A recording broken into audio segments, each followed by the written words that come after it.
پہلا سوال ہے، میرے دماغ میں ہر وقت ایک عجیب سا شور مچا رہتا ہے۔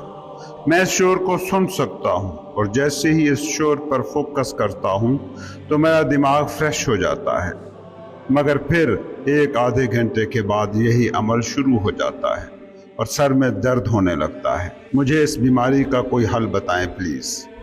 پہلی بات تو یہ کہ اس کو بیماری سمجھنا چھوڑ دیں۔ یہ اس دور میں جینے کا نارمل ڈھنگ ہے، یہ ایک نارمل کنڈیشن ہے۔ ارتقاء کے ہمارے اس سفر میں مائنڈ نے وہ طاقت حاصل کر لی ہے کہ ہم نہیں رہے، ہمارا دماغ بن گئے ہیں، اور یہ مائنڈ کی نیچر ہے کہ وہاں ہر وقت شور رہے۔ یہی شور ہی تو مائنڈ ہے۔ حل وہی ہے جو تم نے بتایا ہے کہ جو ہی میں اس شور پر فوکس کرتا ہوں فریش ہو جاتا ہوں۔ دیکھو، بچہ بہت شرارتی ہو تو ماں باپ کو اس پر شدت سے نظر رکھنی پڑتی ہے۔ یہ مائنڈ وہی شرارتی بچہ ہے اور بے مہار اس لیے ہو گیا ہے کیونکہ اس پر نظر رکھنے والا اس کا آقا وہ غائب ہے۔ جو ہی آقا موجود ہو جاتا ہے، غلام خود ٹریک پر آنا شروع ہو جاتا ہے۔ دن میں جتنی بار موقع ملے اس کی سرگرمیوں پر نظر رکھنا شروع کر دیں۔ یہی اصل میں میڈیٹیشن ہے، کیونکہ اس کو دیکھتے دیکھتے یہ احساس مستحکم ہونا شروع ہو جاتا ہے کہ یہ جو دیکھ رہا ہے اور یہ جو دیکھا جا رہا ہے یہ دو الگ چیزیں ہیں۔ دیکھنے والا شخص ہے اور دیکھی جانے والی چیز ہے۔ دیکھنے والا زندہ ہے اور دیکھی جانے والی چیز سراب ہے۔ دوسرا طریقہ یہ ہے کہ اپنے مائنڈ کو بندر کی طرح ٹریٹ کرنا شروع کر دیں۔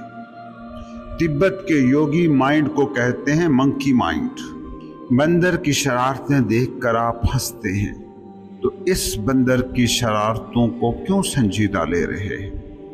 جب بھی دماغ کا شور زیادہ ہو اس کی طرف فوکس کو لے جائیں، خیالی طور پر اس سے باتیں کریں، غیر سنجیدہ انداز میں، جیسے ہاں بھئی پھر تمہارا کھیل شروع، ہاں یہ تار تو تم نے کل بھی سوچے تھے۔ روز ایک ہی شرارت بور کر دیتی ہے، کوئی نیا تھاٹ سوچو، کوئی نئی شرارت لاؤ۔ اپنے دماغ سے باتیں کرنا شروع کریں، اس کے بڑے بڑے نظریوں، بڑے بڑے تصورات سب کو کھیل کا میدان بنا دو۔ مائنڈ کو جیسے ہی یہ احساس ہوگا کہ اسے سنجیدہ نہیں لیا جا رہا وہ خود چپ کر جائے گا۔ جیسے بچے کو جب تک یہ احساس ہوتا ہے کہ اسے سنجیدہ لیا جا رہا ہے اس کی شرارتیں بڑھتی جاتی ہیں، مگر جیسے ہی اسے نظر انداز کرو وہ چپ ہو کر بیٹھ جاتا ہے۔ مائنڈ آپ کا وہی بچہ ہے، اس سے گپیں ماریں، اسے اپنی فلم سمجھیں۔ فلم کو دیکھنا ہے، اس کا کردار نہیں ہو جانا۔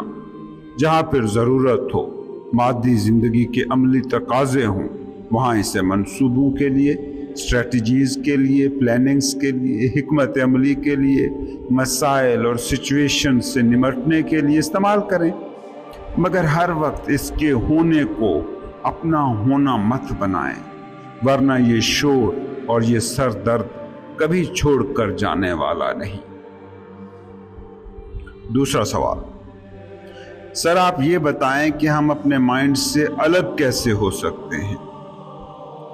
اس سوال کا جواب بھی پہلے جواب میں آ گیا ہے، باقی اتنا اضافہ کروں گا کہ آپ مائنڈ سے الگ ہونے کی جب بات کرتے ہیں تو گویا یوں کہہ رہے ہیں کہ ہاتھ تنگ کر رہا ہے، اسے کیا میں کاٹ سکتا ہوں؟ کاٹنا یا الگ کرنا مسئلے کا حل نہیں، ہر چیز کی نیچر کو سمجھنا ہی حل ہے۔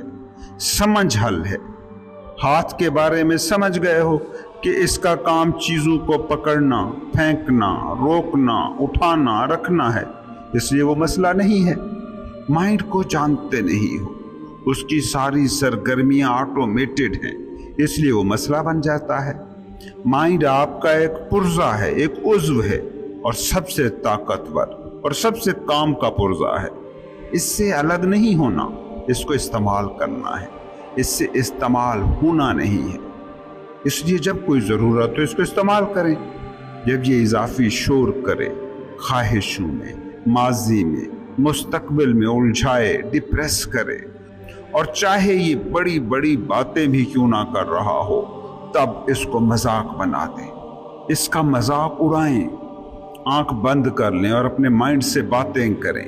اس سے کہیں کہ کیا تم احمق ہو، روز ہی ایک تھاٹ لے کر سامنے آ جاتے ہو؟ کیا تم بے وقوف ہو، پریشان کرنے والے تھاٹ لا رہے ہو؟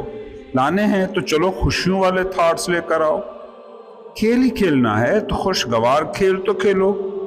جب یوں اپنے مائنڈ سے بات کرنا آپ شروع کرو گے تو یہ ریپیٹیٹو اور ڈپریسو تھاٹس نہیں لائے گا۔ اپنے مائنڈ کے ساتھ اس کھیل کی عادت بنا لو۔ سوال: سر رچ کیسے بنے؟ انسان فائنینشلی کیسے اسٹرانگ ہو سکتا ہے؟ یہ سوال بہت اہم اور ہماری یوتھ کے دل میں اٹھنے والا سب سے شدید سوال ہے۔ میں اسے ایک اور طرح سے سوال کی شکل دوں گا۔ کون بندہ ہے جو امیر ہو سکتا ہے؟ وہ جو امیر ہونے کی اہلیت خود میں پیدا کر لیتا ہے۔ یا اس کو دوسرے انداز سے کہیں کہ سیب کا پھل کس درخت پر لگے گا؟ یقیناً سیب کے درخت پر۔ جس درخت کے خلیے میں سیب تخلیق کرنے کی صلاحیت ہے، وہی ہی سیب کا پھل اگا سکتا ہے۔ میں اس بحث میں نہیں پڑھنا چاہ رہا کہ دولت مند ہونا اچھا ہے یا برا، میں صرف آپ کے سوال کو موضوع بحث بنا رہا ہوں۔ کون شخص امیر ہو سکتا ہے یا نہیں ہو سکتا، اس کا اندازہ وہ شخص خود ہی لگا سکتا ہے اور کوئی بھی اس کا اندازہ نہیں لگا سکتا۔ اگر آپ کی معاشی زندگی کے حوالے سے آپ کے ذہن میں سارا دن منفی تھاٹس چل رہے ہیں تو آپ پور مائنڈ سیٹ کی پرورش کر رہے ہیں۔ آپ کوئی ایسا درخت بن رہے ہیں جس پر سیب نہیں اگ سکتا، مگر خواہش آپ کی یہ ہے کہ آپ پر سیب اگے۔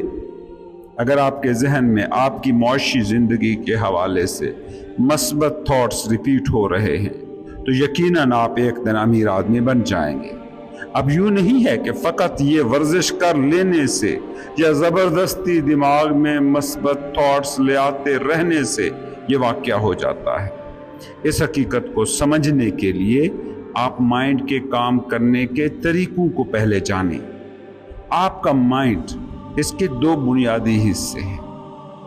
ایک ہے ایکٹیو مائنڈ، یا کہہ لیں کرنٹ میموری، ریسنٹ میموری، یا اسے نفسیات کی زبان میں کہوں تو شعوری دماغ۔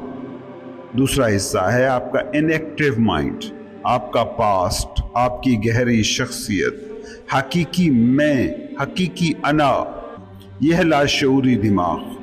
لاشعوری دماغ ہی اصل میں آپ ہیں۔ بطور انا جو زندگی آپ جیتے ہیں وہ یہی لاشعوری دماغ ہے۔ یہ جو شعوری دماغ ہے، اس میں جو ایکٹیویٹی ہوتی رہتی ہے، اس کا کچھ حصہ روزانہ کی بنیاد پر لاشعور میں ایڈ ہوتا رہتا ہے۔ یوں آپ کی شخصیت بنتی، بگڑتی، پھیلتی، سکڑتی، کامیاب ہوتی، ناکام ہوتی رہتی ہے۔ اب یوں نہیں ہے کہ جو بھی تھاٹ آپ سوچیں گے وہ لازماً لاشعور میں شامل ہو کر رہے گا۔ یوں ہوتا تو بچپن سے اب تک ہمیشہ سچ بولو کا ڈائیلاگ آپ کتنی بار سنتے اور اس کے بارے میں سوچتے ہیں، مگر جھوٹ ہے کہ شخصیت کا ساتھ چھوڑ کے ہی نہیں دے رہا۔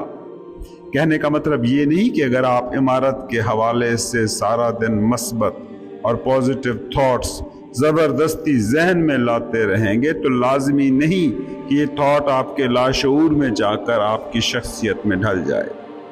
یاد رکھیے، ہمیشہ وہ تھاٹس لاشعور میں گھستے ہیں جنہیں جذباتی انرجی میسر ہو۔